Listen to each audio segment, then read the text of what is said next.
அனைவருக்கும் அஸ்ஸலாமு அலைக்கும் வரஹ்மத்துல்லாஹி வபரகாத்துஹு. வணக்கம்.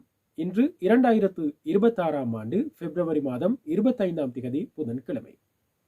இன்றைய நாளிலும் மிக முக்கியமான ஒரு காணொலியோடு நாங்கள் உங்களை சந்திக்க வந்திருக்கிறோம். ஒரு விழிப்புணர்வு காணொலி என்று சொன்னால் மிகையாகாது.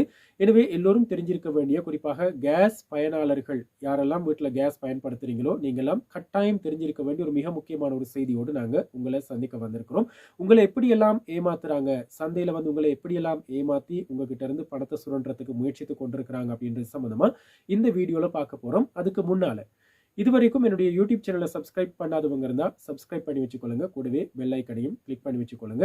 அப்போதுதான் இது போன்ற விழிப்புணர்வு காணொலிகள், அதே போல உடனுக்குடன் நாங்கள் தருகின்ற தகவல்கள், செய்திகளை வந்து தெரிஞ்சுக்கொண்டு பயன்பெறக்கூடியதாக இருக்கும்.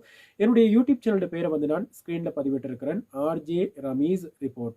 ஆர்ஜே ரமீஸ் ரிப்போர்ட் என்ற என்னுடைய யூடியூப் சேனலை சப்ஸ்கிரைப் பண்ணிட்டு கூடவே பெல் ஐக்கனையும் கிளிக் பண்ணி வச்சுக்கொள்ளுங்க. கடந்த ஒரு சில மாத காலங்களை எடுத்துக்கொண்டால் சந்தையிலே குறிப்பாக லாஃப் கேஸ் அல்லது மஞ்சள் நிற எரிவாயுவுக்கு வந்து தட்டுப்பாடு நிலை வருகிறது. ஒரு சில பிரதானமான நகரங்கள்ல இந்த கேஸ் சிலிண்டர்களை பெற்றுக்கொள்ளக்கூடியதாக இருந்தாலும் கடந்த ஒரு மாத காலம், கிட்டத்தட்ட ஒரு மாத காலத்தை எடுத்துக்கொண்டீங்க அப்படின்னு சொன்னா நாட்டில் எந்த இடத்திலையும் வந்து லாஃப்ஸ் கேஸை வந்து பெற்றுக்கொள்றதுக்கான வாய்ப்புகள் கிடைக்காம போயிருக்கிறது. எங்களுடைய வீட்லையும் நாங்கள் லாப்ஸ் கேஸை தான் பயன்படுத்தி வந்தோம். கடந்த 2 மாதங்களுக்கு மேலாக வந்து இந்த கேஸ் தட்டுப்பாடு நிலவி கொண்டிருக்கிறது. எங்களுடைய ஊவா மாகாணத்தில் இருக்கிற பதுளையில் இருக்கிற பல விநியோகஸ்தர்கள், விற்பனை நிலையங்களுக்கெல்லாம் போய் பார்த்தோம், தகவல்களை தேடி பார்த்தோம், எங்கும் கிடைக்கிறதா இல்லை. எனவே இது ஒரு பக்கம் இருக்க, கடந்த ஒரு சில வார காலங்களை எடுத்துக்கொண்டால் லாஃப் கேஸ் போலவே லிட்ரோ கேஸுக்கும் நாட்டில் தட்டுப்பாடு நிலவுவதாக ஊடகங்களில் அவ்வப்போது செய்திகள் வெளிவர ஆரம்பித்தன. மீண்டும் கடந்த காலங்களைப் போல கேஸ் சிலிண்டர்களோடு எங்களுடைய வாடிக்கையாளர்கள் வரிசைகளை நிற்பதை நாங்கள் பார்க்கக்கூடியதாக இருந்தது. எனவே இது சம்பந்தமாக நாங்கள் தேடி ஆராய்ந்து பார்க்கலாம் என்று பார்க்கும் போது ஒரு திடுக்கிடும் ஒரு செய்தி எங்களுடைய கையில் கிடைத்திருந்தது. கேஸ் தட்டுப்பாடு இப்படி நிலவி வருகின்ற நிலையில் இதனை நிவர்த்தி செய்வதற்காக அரசாங்கம் பல்வேறுபட்ட திட்டங்களை முன்னெடுத்துக் கொண்டிருக்கிறது. அதில் ஒரு கட்டமாக கடந்த ஞாயிற்றுக்கிழமை முதல், அதாவது நாட்டுக்கு 3900 மெட்ரிக் டன் லிட்ரோ கேஸ் கொண்டு வரப்பட்டதாகவும், அல்லது லிட்ரோ கேஸ் நிறுவனம் வந்து 3900 மெட்ரிக் டன் அடங்கிய ஒரு கொள்கலன் கப்பலை வந்து நாட்டுக்கு கொண்டு வந்திருப்பதாகவும், அதனை ஞாயிற்றுக்கிழமை முதல் விநியோகிப்பதற்கு நடவடிக்கை எடுப்பதாகவும் சொல்லப்பட்டிருந்தது. அந்த வகையில் கடந்த ஞாயிற்றுக்கிழமை முதல் 3 லட்சத்துக்கும் மேற்பட்ட சிலிண்டர்களை வந்து சந்தைக்கு விநியோகிப்பதற்கு திட்டமிடப்பட்டிருந்ததா சொல்லப்பட்டிருந்தது. இதன் அடிப்படையில் கடந்த திங்கட்கிழமை, அதாவது 23ஆம் தேதி சந்தைக்கு கிட்டத்தட்ட 1 லட்சம் சிலிண்டர்கள் ஒரே நாளில் விநியோகிக்கப்பட்டதாக அந்த நிறுவனம் தகவல் வெளியிட்டிருந்தது. இந்த நிலையில் நாட்டில் பல இடங்கள்ல வந்து இந்த லிட்ரோ கேஸுக்கான தட்டுப்பாடு குறைந்து வருகிறது. அதே போல லாஃப் கேஸ் இல்லாததன் காரணமாக பாதிக்கப்பட்டிருக்கின்ற வாடிக்கையாளர்களுக்கும் சலுகைகளை வழங்குவதற்கு, அல்லது அந்த மஞ்சள் சிலிண்டர்களை பெற்றுக்கொண்டு அதற்கு நிகராக லிட்ரோ கேஸ் அல்லது நீல நிற சிலிண்டர்களை வழங்குவது குறித்தும் கவனம் செலுத்தி வருவதாக வர்த்தக அமைச்சர் குறிப்பிட்டிருந்தார். அதே போல அமைச்சரவை ஊடக பேச்சாளர் நலிந்த ஜெயதிஸையும் இது குறித்து பேசியிருந்தார். ஆனால் இது எந்த அளவுக்கு சாத்தியமாகும் என்பது குறித்து நாங்கள் சற்று பொறுத்திருந்துதான் பார்க்க வேண்டும். குறிப்பாக அந்த நிறுவனங்களுக்கிடையில் வழக்குகள் தாக்கல் செய்யப்பட்டால் அது இடைநிறுத்தப்படக்கூடிய வாய்ப்பு இருக்கிறது. இருந்தாலும் இந்த வாடிக்கையாளர்களுக்கு அல்லது லாஃப் கேஸ் வாடிக்கையாளர்களுக்கும் ஏதாவது ஒரு சலுகையினை வழங்குவதற்கு அரசாங்க தரப்பில் முயற்சித்துக் கொண்டிருப்பதாக சொல்லப்பட்டிருந்தது. அந்த வகையிலே நாளைய தினத்திலும் கூட நாட்டில் பெரும்பாலான விநியோகஸ்தர்கள், விற்பனை நிலையங்களுக்கு லிட்ரோ கேஸ் அல்லது நீல நிற சிலிண்டர்கள் சந்தைக்கு விநியோகிக்கப்படவிருப்பதாக சொல்லப்படுகிறது. இப்படி இருக்க ஒரு சில வியாபாரிகள், அதே போல பொருட்களை கொள்வனவு செய்து விற்பனை செய்யும் சிறு வியாபாரிகள் வந்து என்ன செய்யறாங்க அப்படின்னு சொன்னா, இந்த லிட்ரோ கேஸ் சிலிண்டர்களை வந்து கொள்வனவு செய்து அல்லது வாங்கி ஸ்டாக் பண்ணி வச்சு கொண்டிருந்து அவற்றை வந்து அதிக விலையில இந்த எம்டி சிலிண்டர்களை வந்து 20-25,000 ரூபாவுக்கு வந்து விற்பனை செய்து கொண்டிருக்கிறாங்க. நீங்க நிறுவனத்துல ஆர்டர் செய்து எடுத்தீங்க அப்படின்னு சொன்னா முழு, அதாவது 12.5 கிலோகிராம் எடையுள்ள ஒரு சிலிண்டரை வந்து கிட்டத்தட்ட 19,000 அல்லது 20,000 ரூபாவுக்கு வந்து நீங்க பெற்றுக்கொள்ளக்கூடியதாக இருக்கும். அதாவது 20,000 ரூபாவுக்குள்ள வந்து அந்த சிலிண்டர், அதே போல ரெகுலேட்டர், அதற்கான இந்த பட்டை என்று சொல்லுவோம் நாங்கள், இந்த ஹோஸ், வயர் இப்படியான எல்லா பொருட்களையும் நீங்க ஒரு 20,000 ரூபாவுக்குள்ள பெற்றுக்கொள்ளக்கூடிய வாய்ப்பு இருக்கிறது. ஆனா எம்டி சிலிண்டரையே கூட ஒரு சிலர் வந்து 20-25,000 ரூபாய்களுக்கு சந்தையிலே விற்பனை செய்து கொண்டிருக்கிறாங்க. இது ஒரு புறம் இருக்க, இன்றைய தினத்தில் ஒரு திடுக்கிடும் செய்தி அக்குரண பிரதேசத்திலிருந்து வெளியாகி இருந்தது. சமூக வலைதளங்களில் நீங்களும் கூட அந்த காணொலியை பார்க்கக்கூடியதாக இருந்திருக்கும். அதாவது அங்க இருக்கின்ற ஒரு வியாபாரி தன்னுடைய கடைக்கு தேவையான கேஸ் சிலிண்டர்களை பெற்றுக்கொள்வதற்காக அக்குரண நகரில் இருக்கின்ற ஒரு விற்பனை நிலையத்துக்கு அல்லது விநியோகஸ்தரிடம் சென்றால் அவரிடம் கேஸ் சிலிண்டர்கள் இல்லை என்று அவரை திருப்பி அனுப்பியிருக்கிறார். எனவே இவர் இன்னும் ஒரு இடத்துக்கு சென்று அங்கே கேஸ் சிலிண்டர்களை பெற்றுக்கொண்டு திரும்பியதாகவும், அந்த ஏற்கனவே மறுத்த கடையில் வந்து கிட்டத்தட்ட 30 சிலிண்டர்களை இறக்கினாங்க அப்படின்னு சொன்னா 10 சிலிண்டர்களை விற்பனை செய்துட்டு மீதம் இருக்கிற 20 சிலிண்டர்களையும் அந்த மேலாளர் இருக்கும் பாதுகாப்பு ஒரு கவர் ஒன்று போட்டிருப்பாங்க, பொலித்தீன்ல ஒரு சிறிய ஒரு கவர் போட்டிருப்பாங்க, கேஸ் வந்து வெளியில் செல்லாமல் இருக்கிறதுக்கு. மற்றது இந்த சிலிண்டர் புதியதுதான் என்பதை உறுதிப்படுத்துறதுக்கான ஒரு சீலாகவும் அது பயன்படுத்தப்படுது. இதை வந்து நீக்கிட்டு அந்த எம்டி சிலிண்டர்களோட இந்த நிரப்பப்பட்ட சிலிண்டர்களை வைத்துக்கொண்டு அதிக விலையில விற்கிற ஒரு மாஃபியா அல்லது ஒரு கள்ள சந்தை வந்து உருவாகி இருப்பதாக சொல்லியிருக்கிறார். எனவே இது சம்பந்தமா உரியவர்கள் கவனத்தை செலுத்தி நடவடிக்கை எடுக்க வேண்டும் அப்படின்னு சொல்லிதான் அவர் அந்த காணொலி மூலம் சொல்லியிருந்தார். காணொலியை வந்து நாங்கள் இப்போது உங்களுக்காக தர்றோம், கேட்டு பாருங்க. அஸ்ஸலாமு அலைக்கும், நான் முபாரக். நான் இப்போ பூஜாப்பட்டி போனேன் கேஸ் வாங்குறதுக்கு. எல்லா இடத்துலையும் மாஷால வந்து 30 பேரல் 20 பேரல் இறக்குற ஒவ்வொரு பேரல் தாராங்க.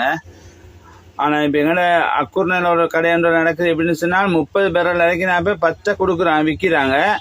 டக்குன்னு என்ன செய்கிறாங்க, 20 பேரல் மேல் கவர் அப்படியே கலத்தி இந்த கவரை அப்படியே கலத்திடுறாங்க. கலத்தினது போகிற யார் கேட்டு வந்தாலும் பேரல் எம்டி பேரல் தான் காட்டுறது, இது எம்டி தான் நிற்குது, எல்லாம் ஃபினிஷ் ஆகிட்டு. அவர் என்ன செய்கிறாருன்னு சொன்னால் பிளாக்ல 500 ரூபா கூட விற்கிறாரு. உண்மையிலே இந்த ரம்லா மாதம் அந்த பூஜாப்பட்டியில் போய்த்து எடுத்தாவே 10 ரூபா காசு பேலன்ஸையும் கூட தரணும். சரியா? உண்மையிலே நாங்கள் அவருக்கு ஒரு எக்ஸாம்பிள் எடுக்கணும் இன்ஷா அல்லாஹ். ஓகே, வைக்கிறேன். அஸ்ஸலாமு அலைக்கும். சரி, அந்த காணொலியை நீங்க பார்த்திருப்பீங்க. இது போல ஊழல்களுக்கு அல்லது கருப்பு சந்தை வியாபாரிகளிடம் நீங்களும் கூட ஏமாற்றப்பட்டிருக்கலாம். இப்படி நீங்க ஏமாற்றப்பட்டிருந்தா தயங்காம நுகர்வோர் பாதுகாப்பு அதிகார சபைக்கு அழைப்பினை ஏற்படுத்தி முறைப்பாடு செய்ய. நீங்க முறைப்பாடு செய்தால்தான் இப்படியான கருப்பு சந்தை வியாபாரிகளை வந்து நாங்க சமூகத்திலிருந்து அப்புறப்படுத்தக்கூடியதாக இருக்கும். நாளைய தினத்திலிருந்து எங்களுக்கு எங்களுடைய சந்தை விலைக்கு பெறுமதியான அல்லது உகந்த விலையில வந்து சந்தை விலையில் வந்து பொருட்களை பெற்றுக்கொள்ளக்கூடியதாக இருக்கும். இல்லைன்னு சொன்னா நாளைக்கும் உங்களை இப்படிதான் ஏமாத்தி கொண்டிருப்பாங்க. எனவே நீங்கள் இப்படியான கசப்பான சம்பவங்களுக்கு முகம் கொடுத்திருந்தா 1977 என்ற நுகர்வோர் பாதுகாப்பு சபையின் அவசர இலக்கத்துக்கு அழைப்பினை ஏற்படுத்தி முறைப்பாடு செய்யக்கூடியதாக இருக்கும். அண்மை காலங்கள் எடுத்துக்கொண்டீங்கன்னா நீங்க பார்க்கக்கூடியதாக இருக்கும். நுகர்வோர் பாதுகாப்பு அதிகார சபை வந்து துரிதமாக செயற்பட்டு கொண்டிருக்கிறது. நாட்டிலே பல இடங்களில் இந்த தண்ணீர் போத்தல்களை வந்து சந்தை விலைக்கு அதிகமாக அல்லது விற்பனை விலைக்கு அதிகமாக 10-20 ரூபாய்கள் அதிகமாக விற்பனை செய்த விற்பனையாளர்களை வந்து கைது செய்து நீதிமன்றத்தில் ஆஜர்படுத்தி அவர்களிடமிருந்து தண்டப்பணம் அறவிடப்பட்ட சந்தர்ப்பங்களை நாங்கள் பார்த்திருந்தோம். குறிப்பாக ஒரு சில வியாபார நிலையங்களிடமிருந்து 10 லட்சம் ரூபாய் 15 லட்சம் ரூபாய்களை வந்து நீதிமன்றம் அபராதமாக விதித்து தீர்ப்பு அளித்திருந்தது. இது போக கடந்த ஒரு சில தினங்களுக்கு முன்னர் இந்த ஸ்கிராட்ச் கார்டு அல்லது நாங்கள் போன் கார்டு என்று சொல்லுவோம், இந்த போன் கார்டுகளை வாங்குற நேரம் மீதமாக 1 ரூபாய் 2 ரூபாய் 3 ரூபாய்களை தராமல் விடும் ஒரு வர்த்தகருக்கு எதிராக ஒரு நுகர்வோர் பாதுகாப்பு அதிகார சபைக்கு ஒரு வாடிக்கையாளர் முறைப்பாடை செய்திருந்தார்.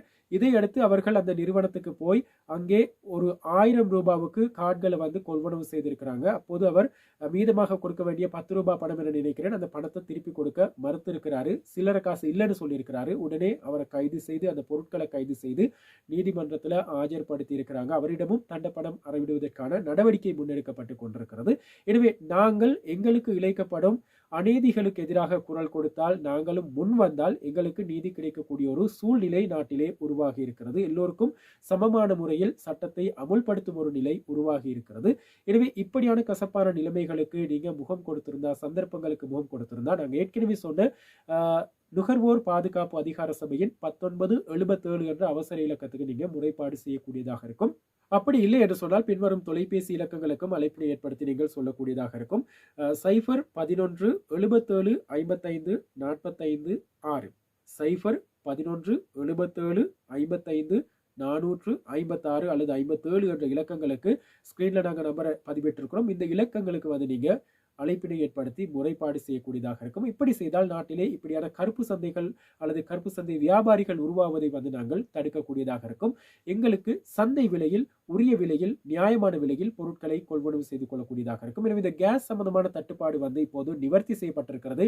லிட்ரோ கேஸை பொறுத்தவரையில் லாப் கேஸ் 27ஆம் தேதிக்கு பிறகு சந்தைக்கு விநியோகிக்கப்படும் என்று சொல்லப்பட்டாலும் இது இன்னும் உறுதிப்படுத்தப்படாத ஒரு நிலை காணப்படுகிறது. எனவே இது சம்பந்தமான தகவல்கள் கிடைத்தால் நாங்கள் உங்களுக்கு மிக விரைவில் அதிரடியாக அந்த தகவல்களை பெற்றுத்தர தயாராக இருக்கிறோம். அதுவரைக்கும் நாங்கள் இந்த விஷயத்தில் அதாவது லிட்ரோ கேஸ் பயனாளர்கள் அவதானமா இருங்க. உங்களை ஏமாற்றி இப்படியான வியாபாரிகள் உங்களிடமிருந்து பணத்தை கொள்ளையடிப்பதற்கான முயற்சியில் இறங்கி இருக்கிறாங்க. இப்படியானவர்களுக்கு எதிராக செயற்படுறதுக்கு கட்டாயமா தயங்காதீங்க, முன்வாங்க. நிச்சயமா எங்களுக்கு நீதி கிடைக்கும் அப்படின்றத ஞாபகப்படுத்திக் கொள்றோம். இது போல பயனுள்ள வீடியோக்களை தகவல்களை நீங்க தெரிஞ்சு கொள்ள விரும்பினா என்னுடைய யூடியூப் சேனலை சப்ஸ்கிரைப் பண்ணி வச்சுக்கொள்ளுங்க. ஸ்கிரீன்ல பதிவிட்டிருக்கிறோம் ஆர்ஜே ரமீஸ் ரிப்போர்ட்.